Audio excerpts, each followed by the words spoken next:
Welcome back to another video. और इस video में मैं आपको बताने वाला हूँ कि अगर आप एक कंप्लीट बिगिनर हो और अगर आपको ज़ीरो से ट्रेडिंग शुरू करनी है और मैं आपकी जगह होता तो मैं क्या करता।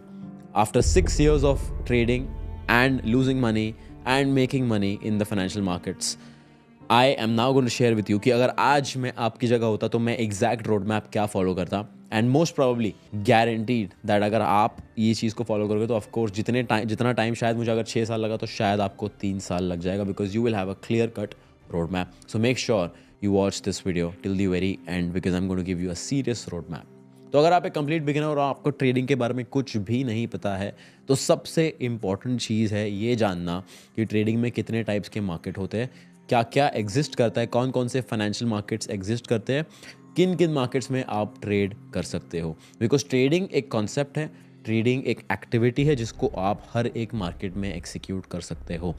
सबसे इम्पॉर्टेंट चीज़ ये हो जाती है कि ये डिसाइड करना कौन सी मार्केट में आपको कूदना है, कौन सी मार्केट में आपको ट्रेड करना है। अब majorly there are 3 types of markets.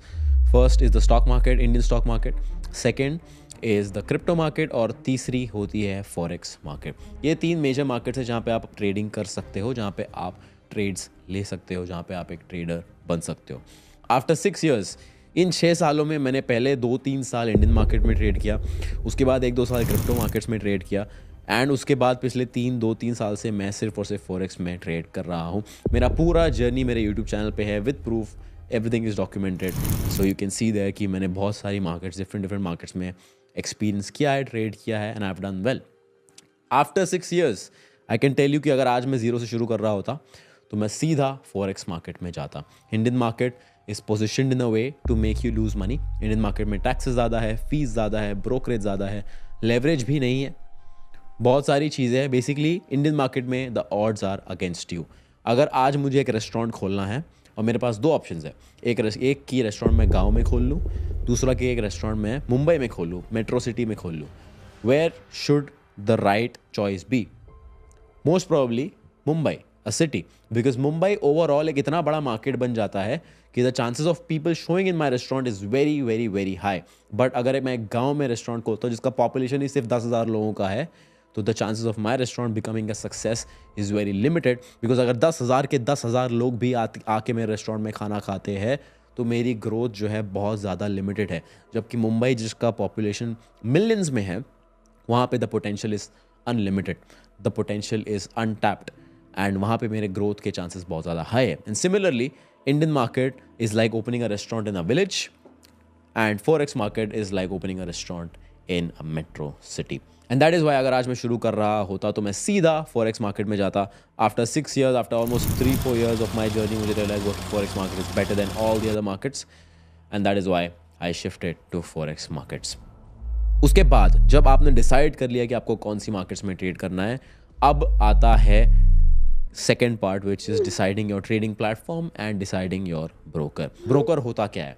Broker basically एक बॉडी होती है, एक कंपनी होती है, एक ऑर्गेनाइजेशन होता है जो आपकी ट्रेडिंग को फैसिलिटेट करता है। मान लीजिए मुझे आज गोल्ड में ट्रेड लेना है, अब मुझे गोल्ड बाय करना है तो मुझे गोल्ड सेल कौन करेगा? बिकॉज अगर मुझे खरीदना है तो किसी को तो मुझे गोल्ड बेचना पड़ेगा, राइट?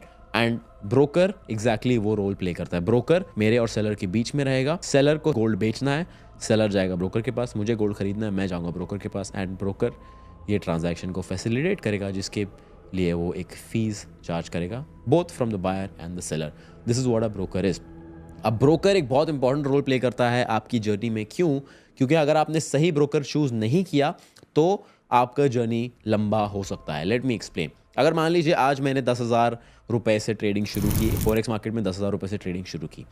अब मेरा जो ब्रोकरेज चार्जेस है, जो मेरा जो ब्रोकर कमीशन लेता है, अगर वो बहुत ज़्यादा हाई है और मान लो मैंने 10,000 में से 5,000 लॉस कर दिया। अब 5,000 मैंने लॉस तो कर लिया बट 1,000 रुपए मैंने ब्रोकरेज और कमीशन फीस में भी लूज किया। इसका मतलब मेरा लॉस जहां 50% हो सकता था अब वो 60% का लॉस हो गया। मुझे 10% एक्स्ट्रा रिकवर करना पड़ेगा, जिसका मतलब एक्स्ट्रा टाइम डालना पड़ेगा, जिसका मतलब दिन ज़्यादा लगेंगे रिकवर करने में, जिसका मतलब आपका जर्नी और आपका लॉस मेकिंग पीरियड लंबा हो जाएगा।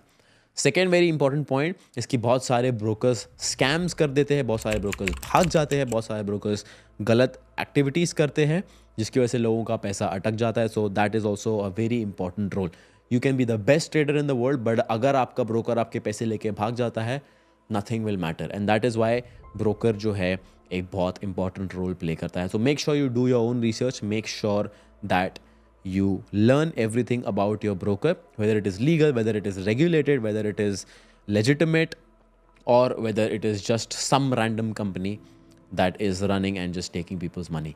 आज की तारीख में, आज की डेट में मैं सिर्फ और सिर्फ 20 से 30 लाख रुपए से एक ब्रोकर खोल सकता हूँ, इन लोगों के पैसे रिसीव कर सकता हूँ. That is how easy it is, and that is why there are so many scams going on. So just make sure you are careful on that part.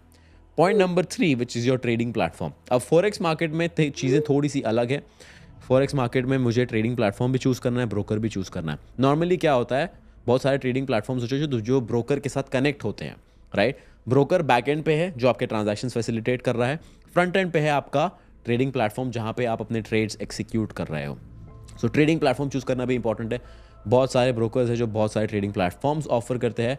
One of the best trading platforms are MetaTrader 5, Trade Locker and CTrader. These 3 trading platforms are very good. I personally use MetaTrader 5 and TradeLocker. These 2 are very favorites of mine and I only use these 2 because इस पे execution simple है, चीज़ों को समझना आसान है.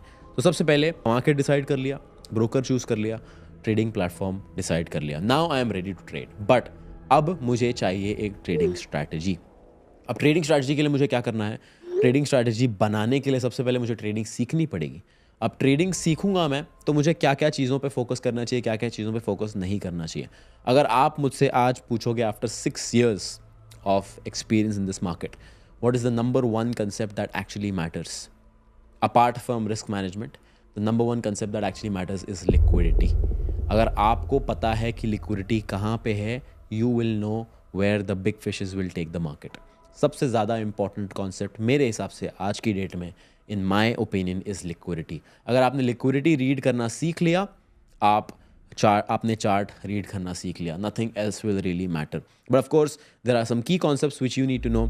Support and resistance, trend lines, chart patterns, candlestick patterns. I personally think that chart patterns and candlestick patterns are not so important, but support and resistance, trend line आपको जानना ज़रूरी है to understand liquidity.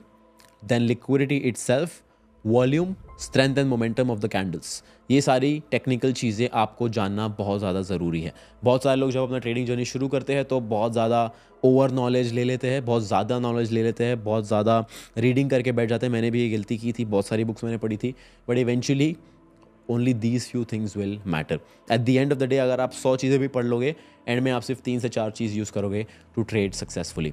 So make sure you don't overwhelm yourself with knowledge. These are the 3-4 concept that I would personally learn अगर मैं फिर से शुरू कर रहा होता with the same knowledge and with the same experience.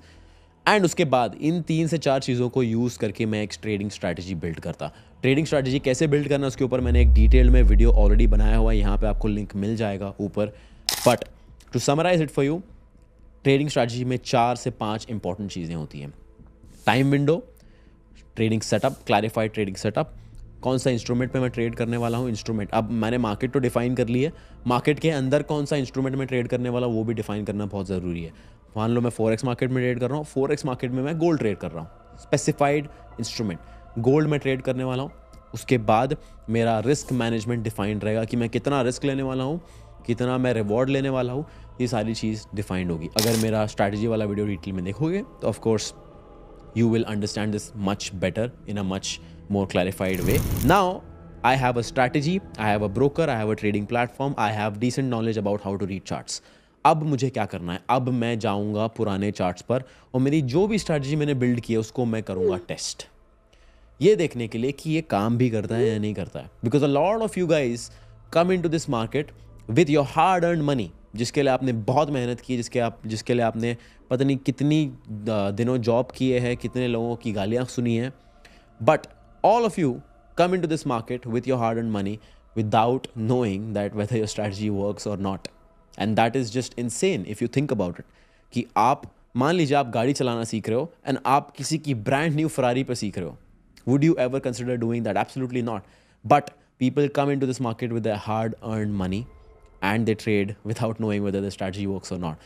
So this is where I will start testing my strategy. जो भी strategy मैंने build की है अभी तो मुझे पता भी नहीं है काम भी करती है या नहीं करती है, and that is why it is important for me to test this on the previous charts. तो अब मैं डेटा लेके, अब मैं स्ट्रैटेजी लेके इसको पिछले 1 साल के डेटा पर टेस्ट करूंगा to understand whether this thing works और नॉट। एक बार अगर मान लीजिए मुझे डेटा मिल गया, अब मुझे समझ में आएगा कि कैसा डेटा है। अगर डेटा अच्छा है, well and good, then I will start trading. But अगर डेटा बुरा है, मुझे दिख रहा है कि मेरा विन रेट बहुत कम है, मुझे दिख रहा है मेरा रिस्क रिवॉर्ड रेशियो बहुत कम है, मैं स्ट्रैटेजी को इम्प्रोवाइज करूंगा, उसको इम्प्रूव करूंगा। कैसे इम्प्रूव करूंगा? मैं नोट डाउन करूंगा कि कौन से दिन है जहां मुझे सबसे ज़्यादा लॉसेज हो रहे हैं, उन दिनों में ट्रेडिंग अवॉइड करूंगा। उन दिनों ही क्यों लॉस हो रहा है, ऐसा क्या हो रहा है एग्जैक्टली चार्ट पे, ऐसा कौन सा सेटअप बन रहा है जिसकी वजह से मुझे लॉस हो रहा है, उन सेटअप्स को मैं अवॉइड करूंगा। कौन से टाइम विंडो में मुझे सबसे ज़्यादा लॉस हो रहा है, कौन से आवर पे मुझे सबसे ज़्यादा लॉस हो रहा है, उस आवर को फिर मैं अवॉइड करूंगा। ये सारे फैक्टर्स जब मैं निकाल दूंगा तो मेरा विन रेट ऑटोमेटिकली इंप्रूव हो जाएगा। अब एक बात हमेशा याद रखना कि बैक टेस्टिंग में अगर आपका विन रेट 80% है तो रियल मार्केट्स में वो थोड़ा सा नीचे आएगा, 60% तक आ सकता है, because of course live market में बहुत सारे वेरिएबल फैक्टर्स ऐड ऑन हो जाते हैं। तो मेक श्योर जब आप बैक टेस्ट करके रेडी हो जाओगे अपनी स्ट्रैटेजी को, आपका win rate should be around 80%, so that even if it comes down 20%, it is still going to be 60%. and after I am done back testing, उसके बाद मैं फाइनली लाइव मार्केट में अपनी स्ट्रैटेजीज को इम्प्लीमेंट करूंगा। And to add a cherry on the cake, अगर मान लीजिए मैं कंप्लीट बिगिनर हूँ, मुझे कुछ भी एक्सपीरियंस नहीं कि ऑर्डर्स कैसे पंच करते हैं कैसे नहीं करते, I will download Meta trader 5, उसमें डेमो अकाउंट खोलूँगा, डेमो अकाउंट पर ट्रेड करूँगा, अपनी स्ट्रैटेजी एक बार फिर से प्रैक्टिस करूँगा बिकॉज बैक टेस्टेड रिजल्ट्स है मेरे पास। उसके बाद मैं फाइनली एक प्रॉप फर्म चैलेंज खरीदूँगा या एक फॉरेक्स ब्रोकर में अकाउंट खोलूँगा, and that is how I will start my trading journey. I hope this gives you clarity, I hope this gives you an idea कि एग्जैक्टली एक trading journey कैसी दिखनी चाहिए, क्या क्या फैक्टर्स होने चाहिए। इसको बहुत सिंपल लैंग्वेज में मैंने आपको समझाने की कोशिश की है। And even if you are not a complete beginner, I hope you found a missing piece to your puzzle, missing piece to your journey, and I hope this helps. I'll see you in the next one. Thank you.